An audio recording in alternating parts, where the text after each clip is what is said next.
Ma'am, प्रधानमंत्री जी की सैकड़ों बार थपथपाई गई मेज के बीच अंतरिम बजट पेश किया गया और बड़े बड़े दावे किए गए। देश ये कैसा बनाया आपने, लूट कर पैसा बनाया आपने, देखिए जलते दिए भी बुझ गए, अजब दीपक राग गाया आपने। मैम, पूरा सदन अमृत काल के बजट की चर्चा कर रहा है, मैं तो गरीबों की रोटी और दाल के बजट की चर्चा करूंगा। तुम्हारी फाइलों में गांव का मौसम गुलाबी है, मगर ये आंकड़े झूठे हैं, ये दावा किताबी है। मैं इस बजट को अमीरों के लिए पेश किया गया बजट कहूंगा। इसमें गरीबों के लिए कुछ है ही नहीं। नौकरी मांगने वाले नौजवानों पर लाठियां बरसाने वालों, आपने इस बजट में युवाओं को क्या दिया? आपने पुरानी पेंशन बहाली की मांग करने वालों को क्या दिया? सालों से अपने लिए छत तलाश रहे लोगों को आपने इस बजट में क्या दिया? और फिर आपको पूरी उम्मीद है कि पूरा देश आपके इस पेश किए गए बजट पे लहालोट हो जाए, तालियां पीटे, मंगल गान गाए।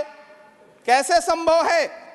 मैं सदन में खड़ा होकर के इस बजट पे चर्चा करते हुए कहना चाहता हूं कि इस बजट में फुटपाथ पर रहने वाले, छप्परों में रहने वाले, झुग्गियों में रहने वालों के लिए क्या है, उनके लिए क्या है, जो प्रधानमंत्री के किए गए वायदों की बाट जोह रहे हैं।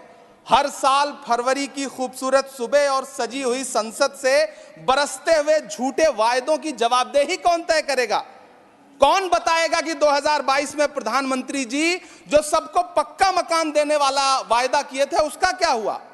लोगों के सरों पर छत देने वाले प्रधानमंत्री जी के जुमलों से अलग उन्हें यह क्यों नहीं दिखता कि राज्यों में बैठे हुए उनके नुमाइंदे लोगों के सरों की छतें उजाड़ रहे हैं? उत्तर प्रदेश हो, असम हो, जम्मू कश्मीर हो, मध्य प्रदेश हो, भाजपा शासित राज्यों के बुलडोजर न सिर्फ लोगों के घरों को उजाड़ रहे हैं बल्कि कुचल रहे हैं लोकतंत्र को, संविधान को, अदालतों के मेयार को। मैम, मैं आंकड़ों की बाजीगरी से अलग हट करके इस बजट पर एक बात कहना चाहता हूं। आंकड़े तो ऐसे हैं इस बजट के, ये कह रहे हैं 4 करोड़, वित्त मंत्री जी 3 करोड़ कहती हैं, प्रधानमंत्री जी 4 करोड़ कहते हैं। पहले तो आप इस झूठ में ही आपस में ही सलट लीजिए कि 4 करोड़ सही है या 3 करोड़ सही है। मैं आंकड़े तो ऐसे हैं इस बजट के मैम कि जो सुने वो बस पथराई आंखें लेकर किंग कर्तव्य विमूढ़ हो जाए। लेकिन झील में पानी बरसता है हमारे देश में, झील में पानी बरसता है हमारे देश में, खेत पानी को तरसता है हमारे देश में, जिंदगी का हाल खस्ता है हमारे देश में, दूध महंगा खून सस्ता है हमारे देश में। मैम, रोजगार, महंगाई, किसान, मनरेगा, पेट्रोल डीजल के दाम, गैस सिलेंडर के दाम, फसलों की एमएसपी की गारंटी, इन सब जन सरोकार की बातों से इस बजट का कोई लेना देना नहीं। हमारे ट्रेजरी बेंच के साथी हंगामा कर रहे हैं। मैं तो कहना चाहता हूं मैम, वो एक बार इनके एक नेता एक गांव में गए और उन्होंने गांव में कहा कि गांव वालों आओ, मैं तुम्हारी समस्याएं समाप्त करना चाहता हूं। गांव वाले इकट्ठा हो गए। नेताजी ने गांव वालों से कहा बताओ तुम्हारी 2 समस्याएं बताओ, मैं दोनों समस्याओं का यहीं पे समाधान करूंगा।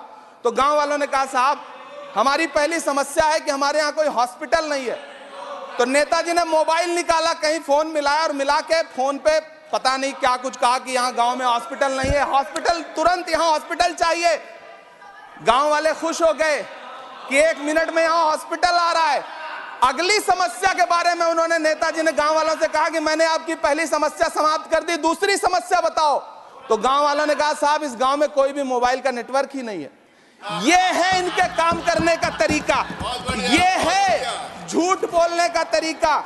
इन्होंने वायदे किए बड़े बड़े, जो 10 साल के इनके वायदे हैं, मैं उनके बारे में बात करूंगा।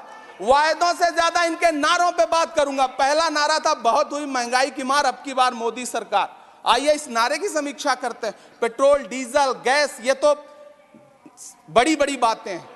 आटा, चावल, दूध, दही, पनीर, छाछ, सब चीज पे जीएसटी। अरे ये फिल्में टैक्स फ्री करने वाले लोग कफन तक पर जीएसटी लगा रहे हैं और ये गरीबों की बात करते हैं। मैम, ये सरकार झूठ की सरकार है। ये सरकार के जितने दावे हैं सब खोखले हैं। आज प्रधानमंत्री जी कह रहे थे सबका साथ सबका विकास। ये कैसा सबका साथ सबका विकास है कि मौलाना आजाद नेशनल फेलोशिप आपने बंद कर दी, आपने माइनॉरिटी डिपार्टमेंट का बजट घटा दिया। आप कह रहे हैं सबका साथ सबका विकास। आप बात करते हैं बेटी बचाओ बेटी पढ़ाओ। हमारी आंखें हाथरस से लेके कठुआ से लेकर के और देश की जंतर मंतर की सड़क वो देख रहे हैं जब हमारी ओलंपिक पदक लाने वाली बेटियों को प्रधानमंत्री की चौखट पे अपना मेडल रख देना पड़ रहा है। इससे शर्मनाक क्या हो सकता है। मैम, कृषि विकास दर जो 2014 में 4.6% थी, इस वर्ष गिरकर 1.8 कैसे हो गई? क्यों हर दिन 31 किसान आत्महत्या करने को मजबूर हैं? ये सरकार उन पर क्यों बात नहीं करती? कीमत तो बहुत बढ़ गई शहरों में धान की, लेकिन विदा ना हो सकी बेटी किसान की। मौका मिला तो लोगों ने कुर्सी के वास्ते तस्वीर ही बिगाड़ दी हिंदुस्तान की, और आज बड़ी बड़ी बातें कर रहे हैं। मैं यहां पर आपसे खड़ा होकर के मैं अंत में इतना कहना चाह रहा हूं कि वित्त मंत्री जी ने बजट में ट्रेनों के डिब्बे को वंदे भारत कोच में बदलने का एक प्रस्ताव रखा अपने भाषण में। ठीक है, ये सुनने में कानों को बहुत अच्छा लगता है, लेकिन मैम, ये सरकार ट्रेनों की सुरक्षा के बुनियादी मुद्दों पर एक शब्द नहीं बोलना चाहती। बालासोर हादसे में घायल हुए लोगों की चिता की राख अभी तक ठंडी नहीं हुई है। वंदे भारत के वीडियो पोस्ट करने वाली ये सरकार कभी भारत की जनरल डिब्बों की, रेलवे के स्लीपर क्लास डिब्बों की वीडियो अगर पोस्ट करे ट्विटर पे तब समझ में आए। बिहार से, इलाहाबाद से, लखनऊ से दिल्ली आने वाली, मुंबई जाने वाली ट्रेनें देख लीजिए, उनकी हालत देख लीजिए, तो आपको लगेगा कि ये वही ट्रेनें हैं। आज स्थिति ये है कि रेलवे स्टेशन तो छोड़िए, रनवे पर खाना खिला रही हैं आपकी प्राइवेट एयरलाइंस। अभी आपने जुर्माना लगाया है, नोटिस दिया है एक एयरलाइंस को। यह स्थिति आपने करके रख दी है ट्रेनों की, एयरलाइंस की।